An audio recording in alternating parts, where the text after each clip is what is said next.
हजुरहरू सबैलाई मेरो Sunday weekend भ्लगमा स्वागत छ है। आज मेरो विशेष भ्लग फार्मिङको हुनेछ र धेरै दिन बादमा यो भ्लग अपडेट गर्दैछु, भ्लग गर्दैछु है। र विशेष यो फार्मिङको हो मेरो र मेरो हजुरहरूलाई यो दृश्य देखाउँदैछु मेरो मकै जो पहिला मैले फर्स्ट सेकेन्ड भ्लगमा हालेको थिएँ मकै रोपेको है। सो चाहिँ यत्रो भइसकेको छ र मैले गोड्ने टाइम पनि पाएको छुइनँ। सिमी हेर्नुहोस्, सिमीको थाङ र सिमी र मकै बराबर भइरहेको छ। बिजनेसले कतिवटा काम कुरोले गर्दा बिजी भएकोले मैले यो फार्मिङमा टाइम दिनु पाएको थिइनँ र भ्लग पनि गर्नु पाएको थिइनँ। र यो क्याबेज यो कोपी चाहिँ एकदम हाम्रो खुदको जमिनमा प्योर अर्ग्यानिक फलेको हो र कतिवटा हामीले बाँड्यौँ पनि। हामीले यो आफ्नै घरमा रोपेर उमारेर फलेर खाइन्छ। र हिजोको छुट्टीमा चाहिँ अलिकति फ्यामिलीले यति गरेछ। अब रहल आज हामी फेरि मकै गोडौँ भनेर सोचेको थियो रहल, तर आज एकदम सो सरप्राइज एन्ड ब्युटिफुल पल हाम्रो नयाँ फ्यामिली बढेको छ है। पाठा र पाठी अचानक अब जन्मेको थियो, ब्याउनेवाला थियो र मेरो प्लान चाहिँ चेन्ज भएर म ब्याक टु मकै गोड्नु चाहिँ होइन, ब्याक टु म रिपेयरमा पुरानो खोर थियो हो, सो खोर रिपेयरमा लागेको छु। र साथीहरू म so confuse to be honestly भन्नु हो भने चाहिँ मलाई चाहिँ खोर बाउनु आउँदैन। र अब यो हेर्दैछु ल्याङफ्याङ यो सामान निकालेर खोर रिपेयर गर्नुपर्ने थियो। मेरो लागि चाहिँ हिमाल तोड्नु बरु सजिलो हो, तर यो खोर बाउनु साह्रो थियो। र हेरौँ साथी हो, मैले छु कोसिस गर्दैछु, हेरौँ कसरी यो खोर बाउनु पर्ने। मेरो एउटा कुखुरा पनि यस्तो बिमार भइरहेको छ, यो अचानक बिमार हेर्नुहोस् न, त्यो टाउकोमा डल्लो भइरहेको छ। के खालको बिमार हो मलाई पनि याद छैन। सो र म चाहिँ अब हाम्रो नयाँ गेस्टको लागि ब्रेस्ट फिडिङ भनौँ न, अनेस्टली भनौँ, अब भर्खर पाठी ब्याएको र उनीहरूलाई यसो दुध आँखा पुरा नदेख्दो रहेछ नि त, कमजोर हुँदो रहेछ, दुध खुवाउने चेष्टा गरिँदैछ। र म चाहिँ लागेँ ब्याक टु हाम्रो नयाँ गेस्टको लागि खोर बनाउनु।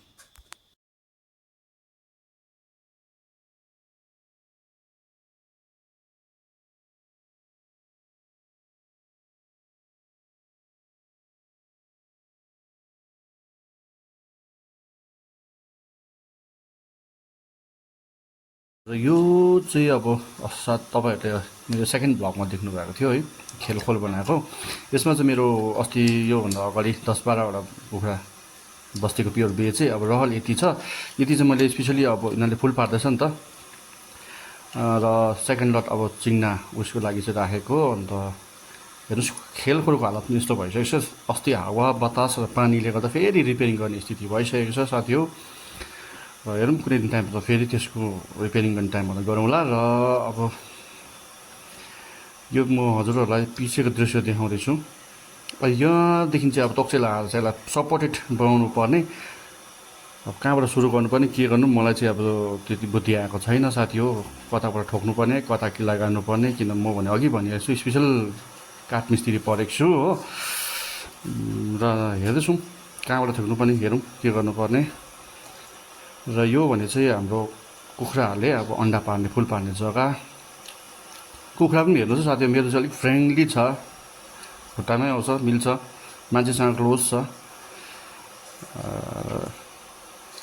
र कुखुरा पालन गर्नु पनि एक प्रकारले मलाई लाग्छ एउटा राम्रो व्यवसाय हो जस्तो लाग्छ मलाई पनि। अब कति कुराहरू, बेसिक कुराहरू, खर्चहरू दुःखसुख यहाँबाट हुँदो रहेछ है।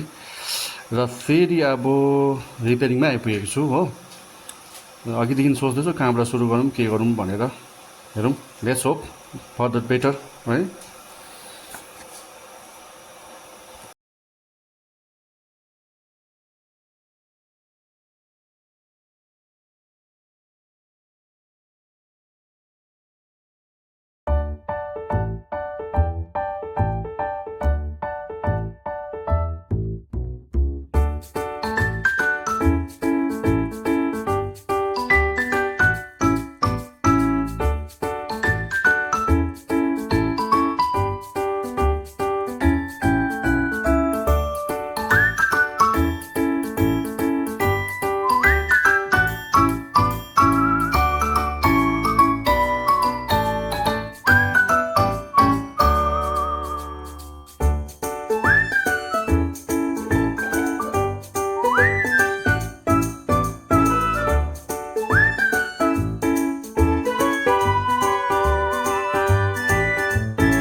हाम्रो चाहिँ वर्क सँगसँगै फ्यामिलीसँग यसो गेट टुगेदर है फन टाइमहरू पनि गर्छौँ हामी चाहिँ भेला भएर होइन। उसमा ठुलो बहिनी यस्तै छ, सानो बहिनी त्यहाँ छ हो। हामी टी टाइम सँगसँगै यसो enjoyment entertainment plus fun time with tea time.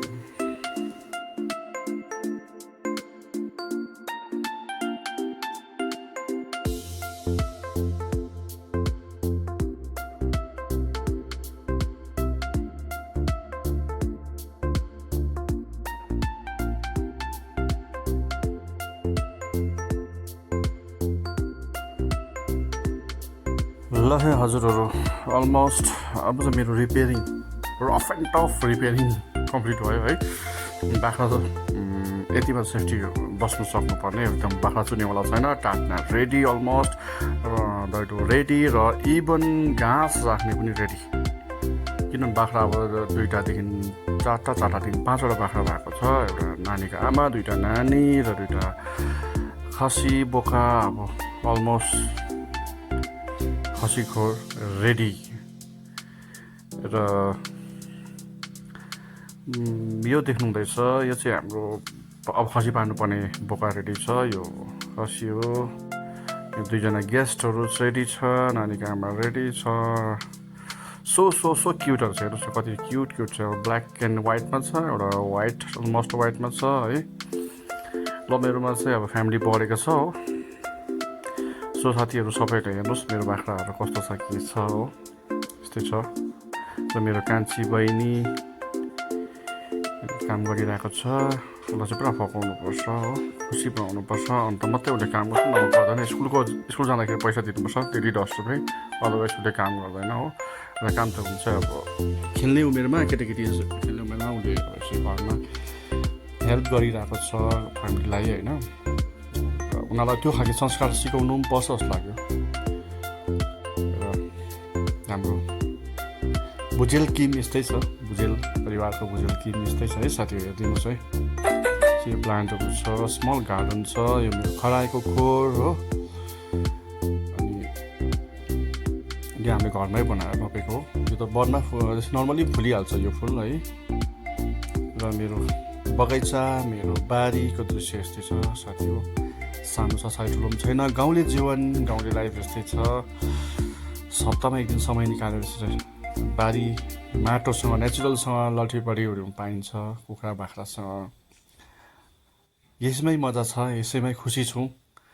परिवारको सुख शान्ति, एकाअर्काको बातचित, एकाअर्कामा टाइम दिनु पाइरहेको छौँ, एकासँग गफ गर्नु पाएको छौँ। र मेरो सानो गार्डन पनि तपाईँलाई दर्शन देखाइरहेको छु है। वाइट रोज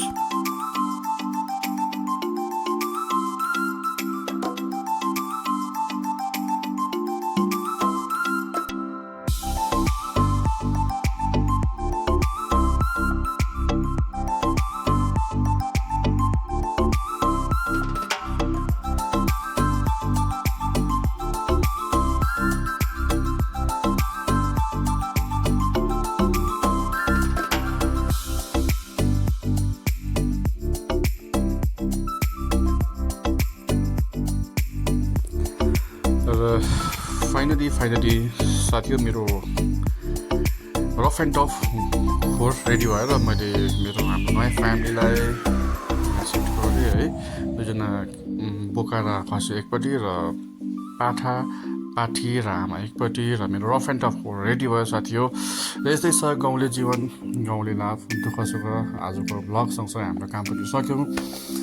र यसरी नै दुःख सुख साझा गरौँला, तपाईँहरूसँग भेटघाट गरौँला। कुनै प्रकारको मेरो भ्लगमा केही कुराको कमीहरू हुँदैछ मलाई राम्रो एडभाइस दिनुहोस्, गाइड गर्नुहोस्, अझै राम्रो भ्लग बनाउने कोसिस गर्छु। हजुरहरूको जीवन राम्रो होस्। Bye, good night, take care.